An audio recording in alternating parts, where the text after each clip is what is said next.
When I was a kid, I was always a little afraid of FNAF as much as I was curious with it, which would make sense as it was a new horror medium, and as a child, you do get scared a lot easier. But as I got older, naturally the game did become less scary as time went on, and this effect took place with everyone, no matter what age you are. But after doing a lot of reflecting and thinking, I started to realize that maybe I wasn't scared of FNAF because I genuinely felt that way, but because everyone was telling me that I'm supposed to feel scared of it. And this made me beg the question, is FNAF as scary as we remember?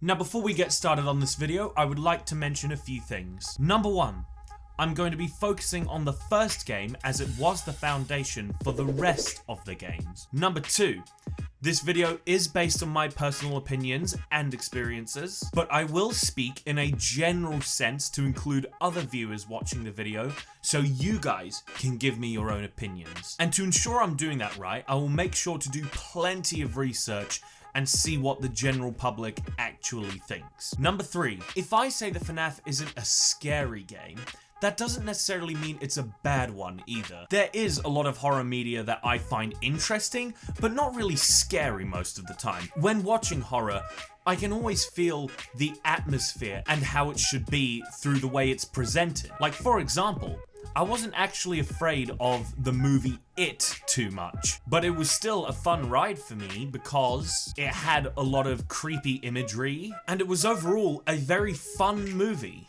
So because of that, I still get a lot of enjoyment out of it and continue to like it. And number four, there are still things in FNAF that do scare me. Like I know when I was a kid, I was terrified of FNAF 4 for certain reasons, and jump scares still get me to this day. And that's all I wanted to clear up. Without any further ado, let's get right into the video. Let's first break down all the aspects of horror in Five Nights at Freddy's 1.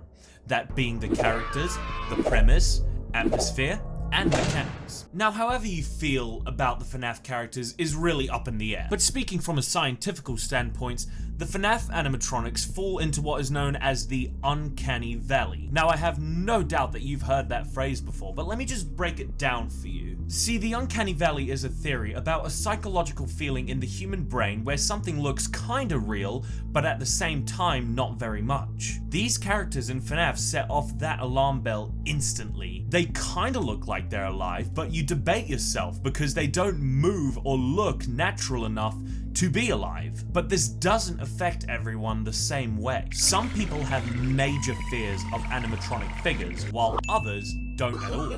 And some people are just in between both sides of the spectrum. Personally, I have no fear of animatronics, and I definitely don't have a fear of these specific characters. But even if the characters don't scare you, then maybe the premise will. The scenario of being trapped in one spot and having the danger coming towards you with barely any control over it is like the concept of a dream or a nightmare. And this was probably the most unique thing about FNAF, and many people reacted in different ways. Some said it was boring, that you were just sitting doing nothing, and some thought that it was unnerving because you were just waiting to get scared. But most people can agree it did change the game. I thought it was a unique mechanic, but I didn't really think it changed the horror in any way. So for me, the premise needs to be backed up by the other horror aspects in the game, like for example, atmosphere. Now there is a great video by Scruffy that outlines how sound enhances the horror of Five Nights at Freddy's 1, and I'd highly recommend you go check it out. And a lot of what is mentioned in that video is what most of this section is going to be covering. Another aspect that makes FNAF so scary is the unknown factor. When you first play the game and hear all of the sounds and the ambience, it concerns you as you have no idea what it means or where it is coming from. But as you continue playing the game, you start to get used to it, and you also start to pick up that all these sounds actually have meaning and can help you along the way, and you can utilize it to help you beat the game. But if you get used to it, and especially start using it to get through the game, how does the game continue being scary from there? And that brings me to my next point. The mechanics in FNAF 1 are very simple and kind of crappy too, but I think that's how it's designed for the game, using a simple light to brighten up a dark corridor so that you can see in it to see if the threat is going to come in, and then just pressing a button to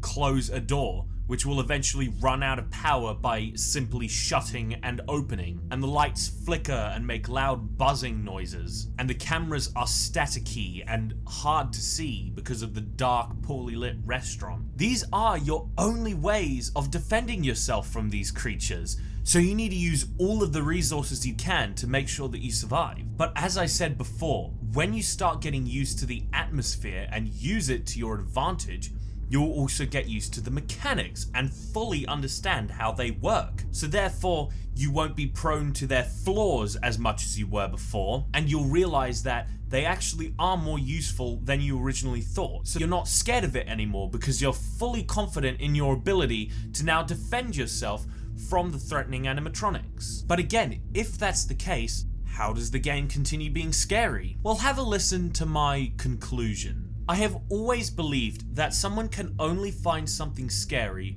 when they are invested in it. If you play this game and you already don't feel anything towards it because you can't get past the basic idea and playability, then you're not going to get scared if you just simply don't care. So I can just sit here and say that it just comes down to opinion, depends on who you are. You might like or dislike the game, you might find it scary or not scary, but I think there's a little more to it. Even if you are on the other end of the spectrum and you do find the game scary, I think Scott designed it so that it's just a one-off scaring experience. What I mean by that is when you first get into it, it starts off scary from the unknown factor and the inability to defend yourself, but as you get better, all that fear goes away. But then what comes afterwards is the challenge. As the nights go on, the game gets harder and harder, and if you are actually invested, like I mentioned before, your new goal is to complete the game. So the challenge is not getting through the scary horror anymore, it's now trying to beat the hard and difficult game. But do you remember when I mentioned before about how I was terrified of FNAF 4 and about how jump scares still scare me to this day? Well, let me talk about that real quick. This is just my personal thoughts, but I want you guys to tell me what you think and see if you feel the same way that I do. When you're trying to beat the game at this very high difficulty with the animatronics coming up to your door every single second, it starts to get stressful, and you also start to get a thing called anxiety. Now, anxiety played a major role before in the first part of the game with all the horror, because I said the unknown factor causes anxiety because you don't know where all the noises are coming from or how the game operates and stuff like that.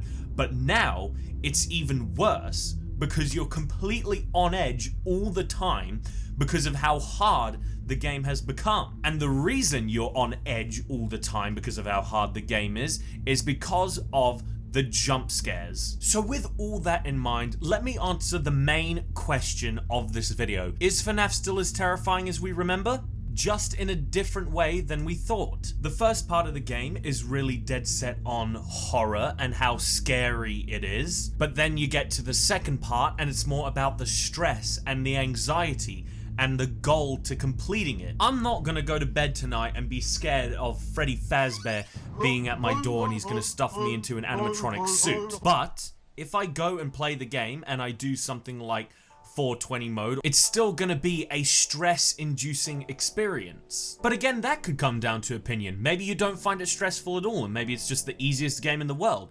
But even so, FNAF still has a lot of great stuff about it. An engaging story, fun characters, and sometimes a good sense of humor. As always, opinions be opinions, but I strongly believe that the reason why FNAF's fanbase is still this big is maybe not because the game is so scary, but because it has a ton of other great stuff besides that. And me myself will continue loving this game till the day I die.